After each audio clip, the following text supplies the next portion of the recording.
Hey guys, it's Mark Andrews and welcome to OCFOA Plays of the Week episode 5. And you're probably saying to yourself, Mark, where's episode 4? Well, I'm working on episode 4 and I've been working on episode 4 for a couple of weeks. And I was feeling guilty about not getting anything out to you guys. Steve Coover sent me some great plays, so I decided to just whip this thing out. And there's some great plays here. I hope you learned something. All this stuff's been approved by the CIF rules interpreter. Enjoy. So on this play, we're going to have to make a decision on whether we have a roughing the kicker. We're going to have a bad snap, and you're going to see the kicker become a runner and then kick the ball. Let's watch that again, slow motion. Okay, he's a runner. He's a runner. Now he's becoming a kicker. Now, that player did not try to block the kick. He's delivering a blow high to the kicker, and the kicker's vulnerable in this position. So he's given special protection. He's defenseless. And as Steve points out, he intentionally makes contact with the upper body, and therefore he supports the call of roughing the kicker in this one. This is a tough call, guys.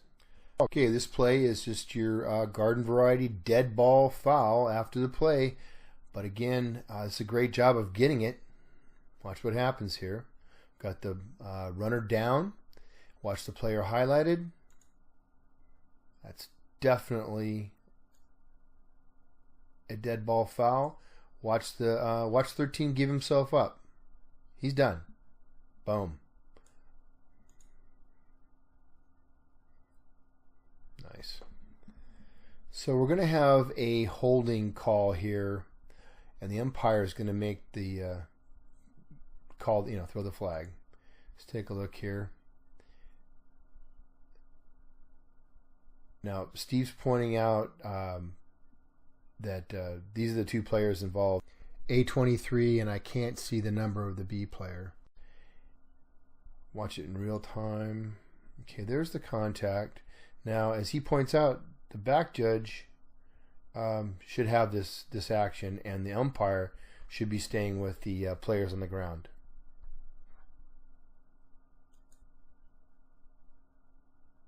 The umpire decides that's holding. I think we've got another look at this. Yeah.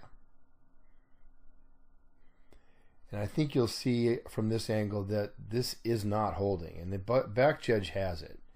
And watch Steve's comment here. This is great. I mean, this is really, the next level of crew officiating, okay? So we've got a flag on the ground. The back judge and line judge both had looks at this probably. The back judge definitely. Get together, maybe wave this off. So we just saw a very marginal holding foul called.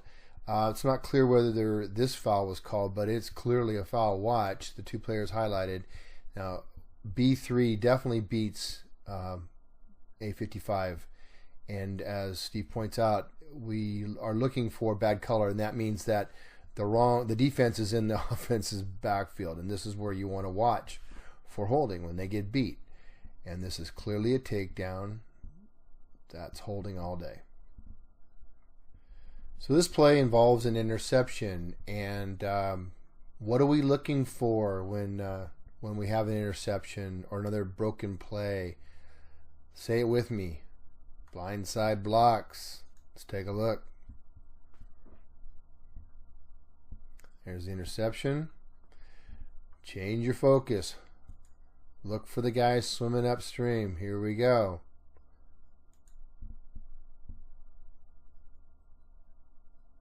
All right, got it. Good job. So here's another example of a blindside block. This is from the same game, and this one was not called. And guys, we're doing such a great job on these calls. Let's keep it up. Let's take a look at this and break down the elements. What's our first decision to make? Do we have a defenseless player? Okay, so you can see that the white player highlighted, his concentration is on the runner. He is therefore, by definition, defenseless against this block. Let's watch it. Still has his concentration on the runner. Here comes the blow. The block is delivered with the shoulders, not the hand, and there's no effort to screen the player. Those are the elements we're looking for. That's a personal foul for excessive contact on a defenseless player. So here we go, guys, with a great example of, when we have to start officiating. Look at the play number up here in the top left. It's the opening kick. We're all ready to go. What do you think is going to happen here? What should we always be ready for? Are you thinking onside kick? Please do. And so watch K here.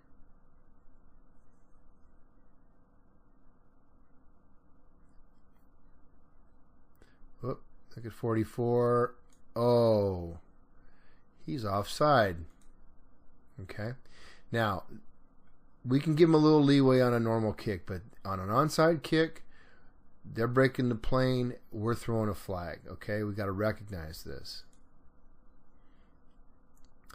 Now, Steve points out a couple of the criteria for for K to be legally able to recover this kick. It has gone 10 yards and it was grounded. It was driven into the ground, so it's touched the ground. So K can, at this point, legally recover it, except they were offside. So now we got K touching the ball, and it's not first touching because it's beyond the 10-yard zone.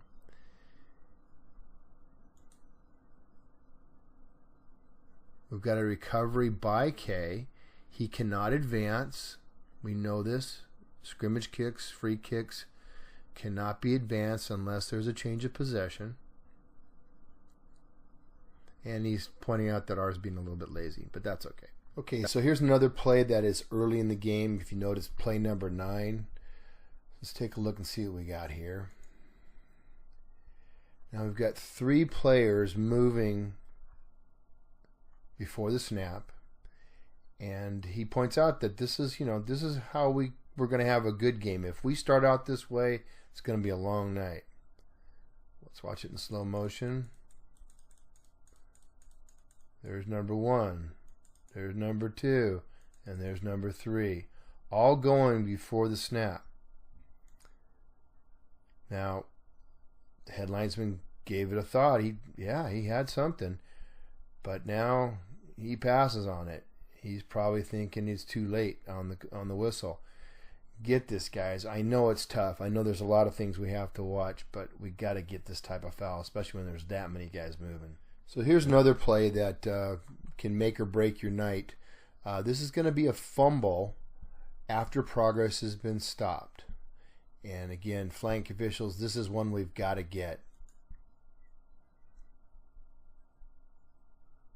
Now his progress is stopped right there. That's it. Now watch. He's going back. He's back a yard, 2 yards. Here comes the ball. He's 3 yards back, okay? And Blue wants a fumble. You know it. They're gonna. If they'd have recovered that, they'd have been jumping up and down.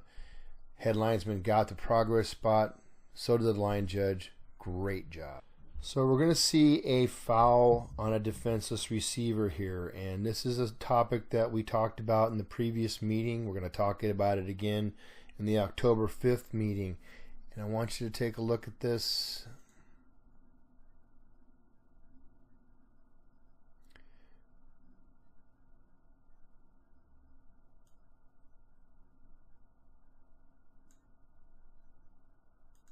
Okay. Ball's past the receiver. His concentration is on the ball. He is, by definition, defenseless. I'm sorry if I'm repeating myself. Watch the hit. There's an upward thrust into the receiver. Now he's going to stand over him, give him a little, yeah. Okay, watch Steve's comment here. First on the flag toss. Steve's big on flag tosses. If it's not a spot foul, get it up there. Okay, so that's something we can all practice. And then you see Steve's comments. What would have made this legal? Guys, write this down. Lower the target, head to the side, and wrap up or play the ball. Those are the 4 things. We're going to keep hammering it till we get these calls. We're still missing them. This is a great example of roughing the snapper foul. And Steve points out that they missed it in San Diego. I think it's interesting that they're using the old mechanics. You can, I don't know if you can't see the line judge, but he's on his other side of the line of scrimmage. So they've got the umpire underneath the goalpost. And that may be why they miss this. Anyway, just take a look at it so you know what roughing the snapper looks like. I'm going to play it in real time. Okay. Steve says and pretty much fits the definition. Let's run it in slow-mo. Keep your eye on the center. He has to be given enough time to be able to protect himself, and that didn't happen. That's him on the ground right there. Watch it one more time. Yeah, definitely a roughing the snapper, and they missed it. This next play is another try, and just going to let it run here, and you can see what Steve's going to talk about. Keep your eye on this player and watch his action. Okay. You see him leaping over the pile, and Steve's question, jumping with knee foremost over an opponent, he's asking that because that's a component of the foul for hurdling. What is hurdling? Hurdling is an attempt by a player to jump, hurdle, with one or both feet or knees foremost over an opponent. So think of a track athlete jumping over a hurdle, or a long jumper, with their feet extended out. That would be a hurdle. And the additional condition is that the person he's hurdling has to have nothing touching the ground except one or both feet. And obviously these offensive linemen meet that criteria. So were this player coming over feet first, this could be hurdling. So now we see basically dives over the pile. So Steve's comment, not hurdling. B player jumps between players head first, and hurdling would be a stretch, but a warning, a good idea. And the fact that he might kill himself. This next play is what looks to be a very questionable DPI call. Steve thinks it's questionable. Let's take a look. Just going to let it run here. And you'll notice Steve Coover's comments on this flag. No cutoff here. Not sure why we have a flag for DPI. Please make them big. Now, a cutoff, for you non-back judges, refers to a type of action by the defender or by the offensive player that results in pass interference. There are several others. There is a hook and a turn. There is an arm bar. There is not playing the ball. There's grab and restrict. There is early contact. And in high school, we also have face guarding. We are not going to discuss each one of these, but learn those terms, guys. So when you're talking to a coach about why you threw that flag, use these terms. If you don't have one of those as the reason you threw it, then you probably got it wrong. So how are you going to remember these terms? Well, some smart guy in the NC2A came up with an acronym.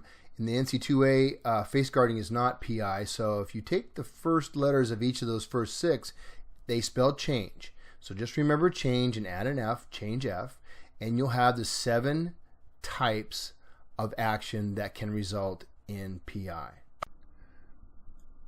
Okay, let's watch this one more time. You can see the defender has great position there. Hard to tell if there was an arm bar. Didn't look like it. So, as Steve points out, let's make these DPI and OPI calls big.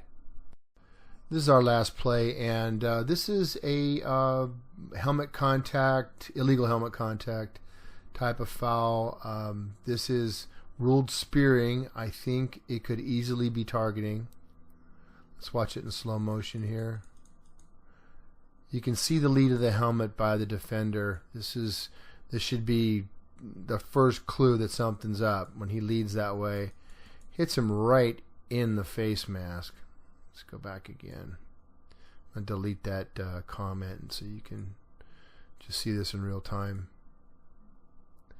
Yeah, that's definitely targeting. It's okay. It's the same penalty. We're probably not going to eject, but we're definitely going to warn the player against any further action like that. Let me run it one more time for you.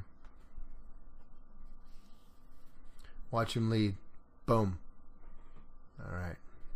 That's it, guys. Thanks for watching.